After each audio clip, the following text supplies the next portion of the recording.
You are most welcome friends, I am one. आज 7 मार्च 2024 है और हल्द्वानी में यहाँ का मौसम काफ़ी क्लियर है। आकाश बिल्कुल साफ है।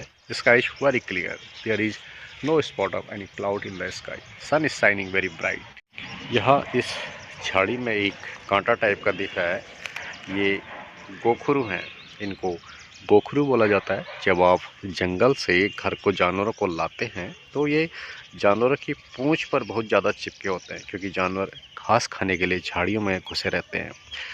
आपने झाड़ी में जो कांटे देखे वो गोखरू थे, उनको गोखरू बोला जाता है। और वे जब जानवर जंगल से घर को आता है तो उनके शरीर पर काफ़ी मात्रा में चिपके रहते हैं। मेरे हाथ में एक गोखरू है, कांटा है गोखरू का।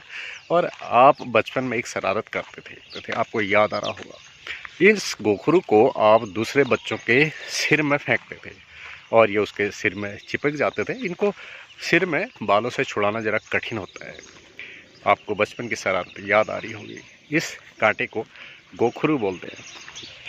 ये जो गोखरू का कांटा है, ये इसमें कई ज़्यादा पिन जैसे होते हैं। ये पिन बालों में चिपक जाते हैं और उलझ जाते हैं। इनको बालों से खींचना बड़ा कठिन होता है। आपको ये अपने मित्रों की मदद से, अपने किसी साथी की मदद से छुड़ाने पड़ते। Is there any medicinal use of this गोखरू कांटा? क्या इस गोखरू कांटे का कोई औषधि प्रयोग भी होता है? ये पता नहीं। हो सकता है इसका कोई औषधि प्रयोग हो कि भाई आयुर्वेद में कुछ भी संभव है। यहाँ पर जो ये प्लांट दिखाई दे रहा है, इसका क्या नाम है? आप इसको किस नाम से बोलते हैं? इसे देख करके आपको कुछ याद आ रहा है क्या? जब घर में कोई पूजा पाठ होती है तो पंडित जी बोलते हैं ज़रा सा पाती के पत्ते तोड़ के लाओ, कुछ पाती के पत्ते तोड़ के लाओ जजमान। और इस पाती के पत्तों में वो थोड़ा सा घी रखते हैं, एक बाती भी रखते हैं रुई की, और उसमें एक कोयला रखा जाता है और उससे भगवान की आराधना की जाती है। तो ये पाती है। पाती के इस पत्ती का टेस्ट कैसा होता है, जरा इसको टेस्ट करते हैं। ये काफ़ी कड़वा है। आपको अपना बचपन याद आ रहा होगा। क्या आपको बचपन में उंगली चूसने की आदत थी और आपके दादा दादी या माता पिता, बड़े भाई बहन आपको बार बार डांटते थे, रोकते थे, उंगली मुंह में मत डालो, और आप भूल जाते थे कि आपको डांट पड़ेगी। बार बार आप इस तरह से उंगली मुंह में डाल देते थे। तो माता पिता, बड़े बुजुर्ग आपके इस आदत को छुड़ाने के लिए क्या करते थे? कई बार घर के सयाने क्या करते थे, ये जो पाती का पत्ती है, इसका थोड़ा सा रस बच्चे की अंगुली में लगा देते थे। काफ़ी कड़वा होता था और बच्चा जब अंगुली चूसने के लिए जाने अनजाने अनायास मुंह में डाल देता था तो ये कड़वापन उसको परेशान करता था और इस तरह से बच्चे की अंगुली चूसने की आदत छूट जाती थी। अब दिन के उजाले में तो कोई बच्चा पाती का कड़वा रस अपनी अंगुली में लगाने नहीं देगा। ऐसा रात में किया जाता था या तब किया जाता था जब बच्चे को नींद आई रहती थी। उसकी अंगुली में पाती का रस घिस घिस कर लगा दिया जाता था और माता पिता चमत्कार देखने का इंतज़ार करते थे। एंड दिस इज ब्रिक, ये ईंट है। आपने सुना होगा कि मैंने उसे ईंट का जवाब पत्थर से दिया, मैं उसे ईंट का जवाब पत्थर से दूंगा। क्या समझता है खुद को? भाई, ईंट का जवाब पत्थर से देने का क्या अर्थ रहता होगा? किसी ज़माने में ईंट नहीं बनती होगी, सिर्फ पत्थर की दीवार बनाई जाती होगी। लेकिन पत्थर की दीवार थोड़ा ना खुरदुरी होती है, उसमें सफाई नहीं आती है।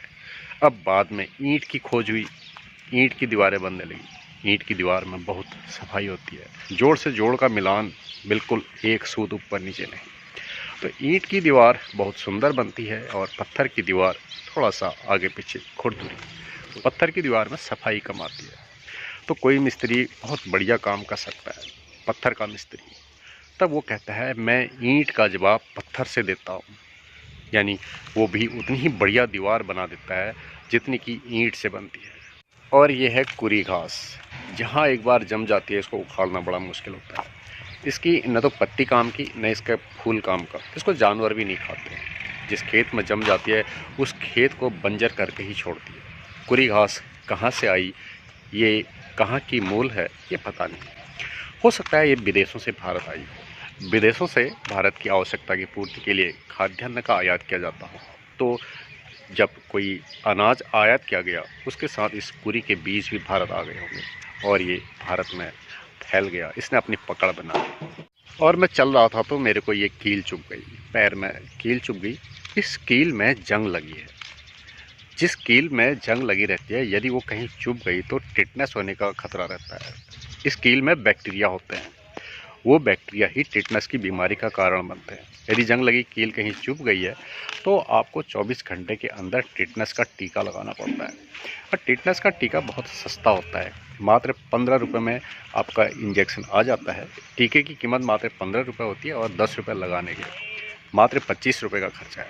यदि समय रहते मैं टिटनेस का इंजेक्शन लगा लेता हूँ तो मैं आने वाले सेप्टिक से खुद को सुरक्षित रख पाऊँगा।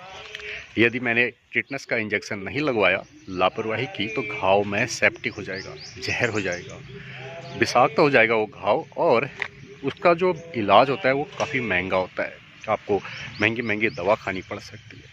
दवा खाना कौन पसंद करता है? इसलिए जब कभी भी जंग लगी हुई कील आपके शरीर में कहीं भी चुभ जाए तो ज़रूर टिटनेस का इंजेक्शन लगा लेना।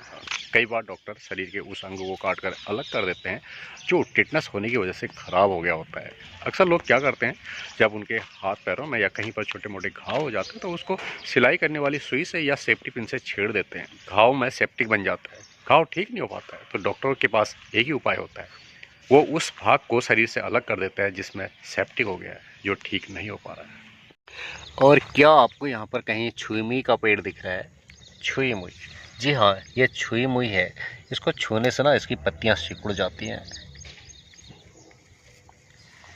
ये देखिए, छुई मुई का पत्ता सिकुड़ चुका है और कुछ समय बाद ये अपनी पहले की स्थिति में आ जाता है। छुई मुई की पत्तियाँ ऐसा व्यवहार क्यों करती हैं? शायद अपनी रक्षा के लिए।